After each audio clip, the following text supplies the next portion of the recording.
Well, welcome back, one and all, to this ongoing saga and study of the book of Ecclesiastes. We're going to look today at chapter 10, which is a collection of proverbs that seek to give us even more wisdom that we can apply to the context of our lives and which will help us greatly to keep our eyes fixed upon the joy of the Lord. So, what I'm going to do is similar as I've done before, just sort of go ahead and read one or two of these at a time, depending on how they're sort of thematically grouped. Okay? Start chapter 10, verse 1. It says, "Dead flies make the perfumer's ointment give off a stench. So a little folly outweighs wisdom and honor." Okay, this is a bit of a tie in to the last half of the last verse of chapter 9, which says, "But one sinner destroys much good." Now, I haven't told a good self deprecating story yet, so you're due for one. And here we go. So, story time again. The year was 1999, and I had just started a brand new job at a staffing company as a recruiter. This was my first office job. I'd just gotten out of the retail world, which I had been in for several years prior. I was very excited about the opportunity and wanted to, make everything go well so I could have a great first impression, right? So I wore a nice new crisp white shirt, a brand new pair of khakis. First half of the day went great. And then came lunchtime, okay? So went next door to the Subway and got a meatball sub and a Coke, okay? Back to the office break room, I sat down, and then it dawned on me that I had made a terrible mistake with the meatball sub since I was wearing a white shirt. And, realizing my error, but also realizing I had limited time left and I was hungry, I proceeded to eat this meatball sub extremely carefully so as to, obviously not make a mess of myself or my clothing on this first day of my job, right? So here I am, I'm eating my lunch. It's all going great. I'm down to the next to last bite of bread with one tiny meatball left at the end of that sub. I go to take a bite as gingerly as I can, but the meatball slips, it falls out of the back of the sub, hits my shirt, rolls down into my lap.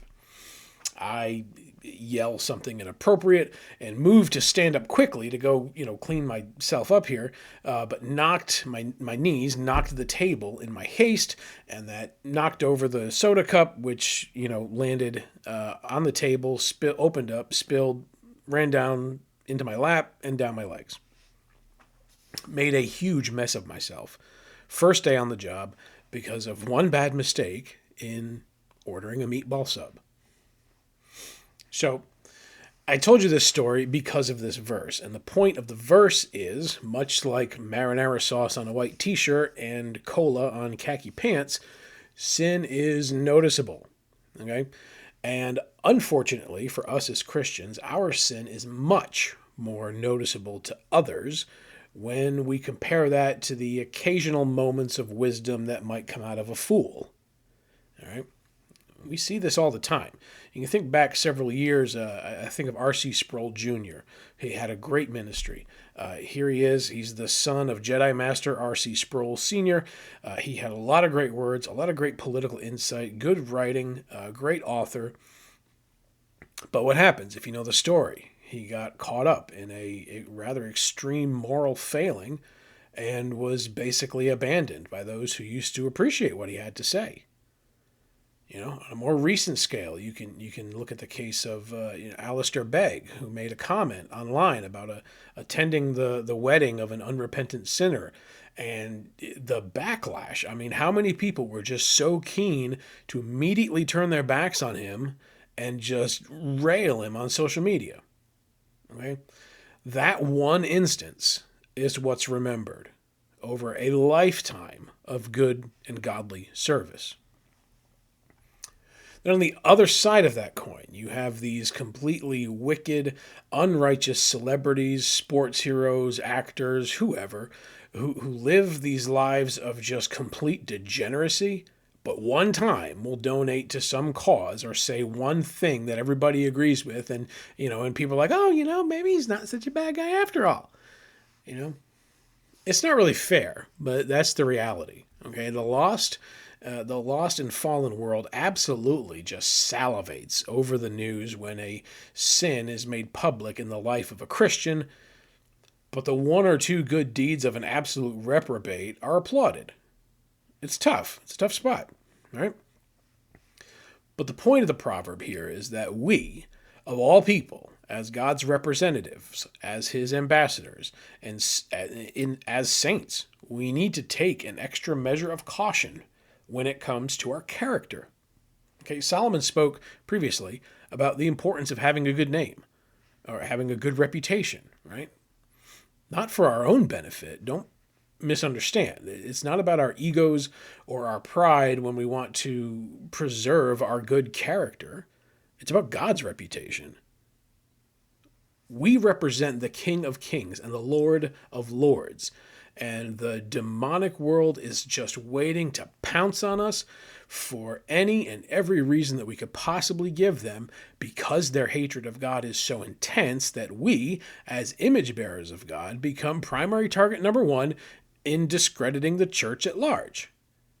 We get put under a microscope, while the rest of the world gets put under a macroscope. Okay, so again, note that the sin of the righteous is much more noticeable than the occasional wisdom from the lost. Verses 2 and 3.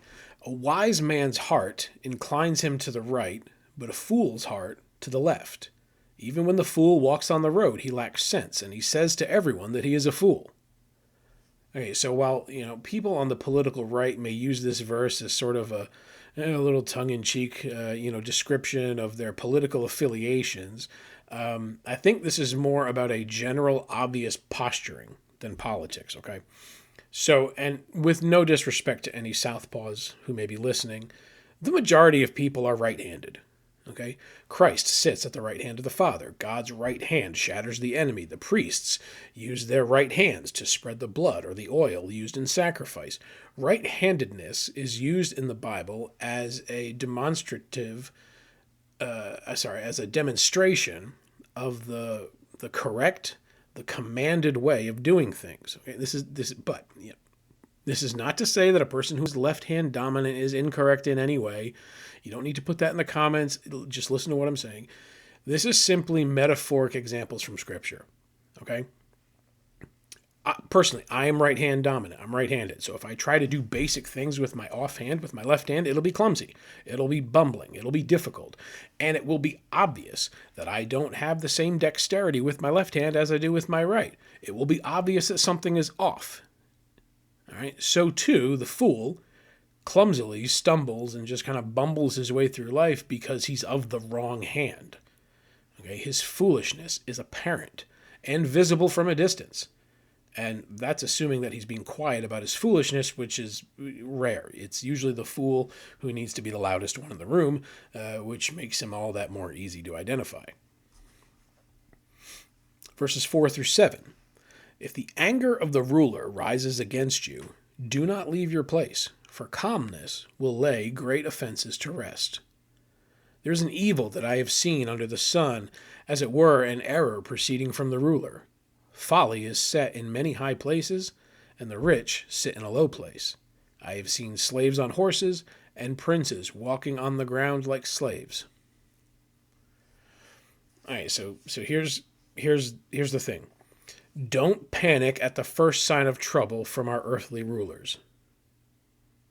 Now, granted, they've given us more than a first sign, but we're not to panic at this. Why?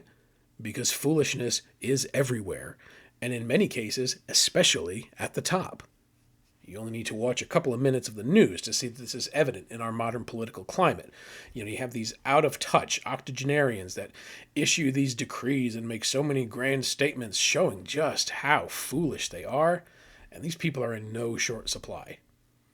As Solomon stated before, things sometimes just aren't fair. The foolish are elevated to positions of power, while the wise and the prudent are put in a low place. And this kind of makes me think of that whole diversity, equity, and inclusionism, this DEI religion almost, that seeks to level the playing field by cutting the competent off at the knees in order to elevate the incompetent, all for some kind of, social credit bump or whatever that is.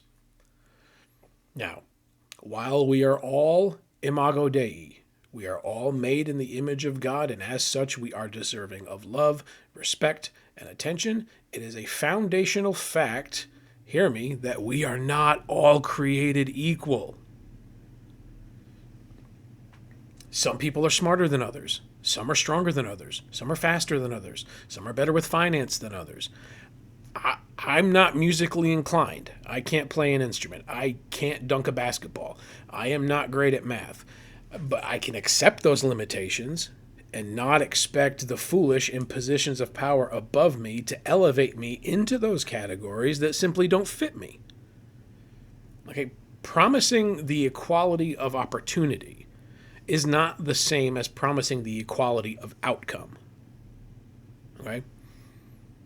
When everybody gets a trophy and everybody's called a winner, when everybody's a hero, when everybody is stunning and brave, nobody actually is. Okay, we call it political correctness, or we call it social credit. Solomon called it foolishness. Verses 8 through 11. He who digs a pit will fall into it, and a serpent will bite him who breaks through a wall. He who quarries stones is hurt by them, and he who splits logs is endangered by them. If the iron is blunt and one does not sharpen the edge, he must use more strength. But wisdom helps one to succeed. If the serpent bites before it is charmed, there is no advantage to the charmer. Wisdom is being prepared and thinking ahead. You will have a very difficult time chopping wood with a dull axe, and ignoring basic safety rules and common sense can and often will lead to your own hurt. Okay? If you're going up on the roof, harness yourself to the chimney. You have to know what's on the other side of the wall so you don't drill through a water line. Okay? Don't use excessive force to remove the wiring harness from your car stereo lest you break it off and it falls down into the firewall, unable to be reclaimed. Yes, these are all oddly specific examples, and they're made that way for a reason. Stop and think before you act. This was an oft-repeated mantra to those of us with children, and from my experience, especially those of us with boys. Okay, another story for you. One day, this is probably 5, maybe 6 years ago. The boys came rushing into the house, and all in a huff, and they asked me if they could keep a snake that they found in the woods. I said, no, we're not having a snake in the house, okay? And then I kind of took half a second, and I'm like, but I had some more follow-up questions. I said, wait, where did you find it? Oh, it was in the woods, like we said. Well, what kind of a snake is it? I don't know. Where is this snake now? Oh, it's in a bag in the garage. Oh, great. So I get up and I go investigate. And sure enough, there's a black drawstring backpack hanging off the handlebars of the bicycle. It is weighted at the bottom. There is something in the bag. I open the bag. It is a baby copperhead. Okay, extremely venomous. I had some more questions. How did you get it into the bag? Oh, Jake picked it up and put it in there. Okay. All right, first we're going to go put this back into the woods, and then we're going to do some quick research on how to identify venomous and non-venomous snakes, and you're going to commit that to memory. Okay?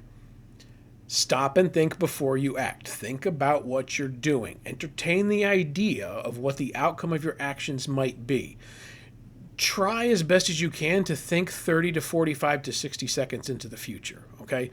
If the copperhead bites you before you can get it home and into a cage, you won't be around to take care of your new pet, which you shouldn't even be wanting as a pet in the first place because it is exceptionally dangerous. Please ponder the variables, please, for the love of all things. Verses 12 through 15. The words of a wise man's mouth win him favor, but the lips of a fool consume him. The beginning of the words of his mouth is foolishness, and the end of his talk is evil madness. A fool multiplies words, though no man knows what is to be, and who can tell him what will be after him? The toil of a fool wearies him, for he does not know the way to the city. Okay, we've heard Solomon broach this subject before about letting our words be few before the Lord, and here that same truth can be applied at large. The wise man tends to have fewer words to say, but they're more pointed and direct, whereas the fool rambles on and on and on into nonsense. Okay? Calm truth tellers have shorter and simpler accounts of their actions, whereas anxious liars will tell extremely convoluted stories that seem to just go nowhere. As we know from the warnings in the book of James, the tongue can get us into a whole heap of trouble. So as he reminds us, let us be slow to speak, slow to anger, quick to understand. But not the fool. He thinks that by heaping up more and more and more words, he can talk his way out of a situation.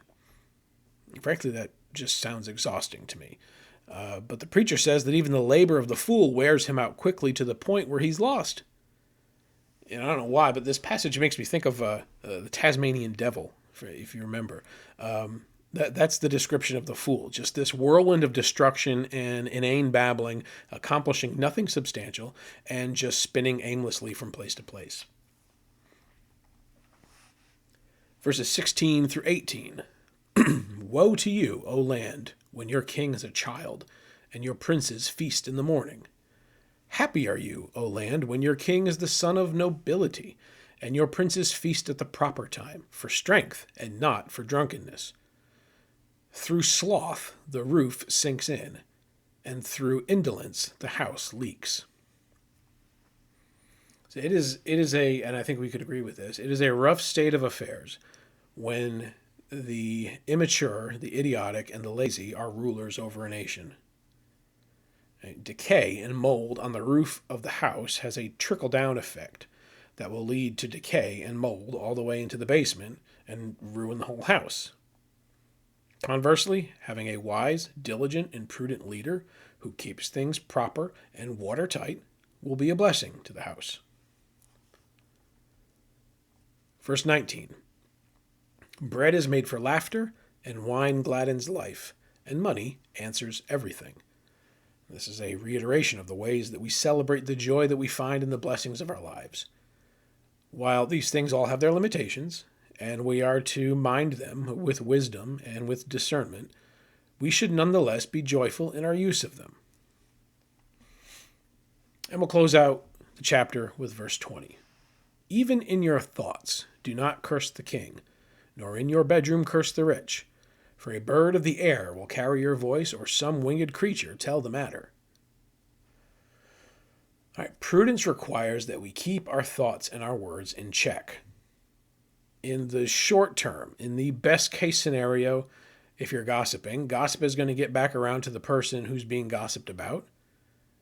Or our, public social media rants can inevitably be seen by our employer, and there's a detriment to character there. In the worst case, they're likely tracked by some AI supercomputer that feeds directly into some federal alphabet agency, wherein an invasive financial audit or a trip to Guantanamo Bay could be the result. I've told my kids often and repeatedly, don't say it if you don't want it overheard. Don't write it down if you don't want it read. Don't take a picture of it if you don't want it seen. And don't post it if you don't want it screenshotted and shared. The passage here says that a creature of the air will carry our voice and tell the matter. And maybe that's why Twitter's logo used to be a bird. I don't know. But the point is, someone is always listening. And hey, even if there isn't a physical being there to hear your thoughts, God knows them, and he hears them, and he hears them all. And of course, we're told in Scripture by Jesus himself that on the day of judgment, we will give an account for every careless or idle word that we speak, and that should give us far more cause to hesitate before saying something we don't want to have to give an account for. So, pulling in all the points made throughout the entirety of this chapter. What is wisdom? Wisdom is the hammer. Who are we? We're the nails, okay? Wisdom is stop, think, breathe, count to 10, Pray, let your words be few and adequately measured. Okay, so that brings us to the end of chapter 10. As always, thank you for listening, and I hope that you'll tune in for the next installment. Until then, the Lord bless you and keep you. The Lord cause his face to shine upon you and be gracious to you. The Lord lift up his countenance upon you and give you peace. Goodbye.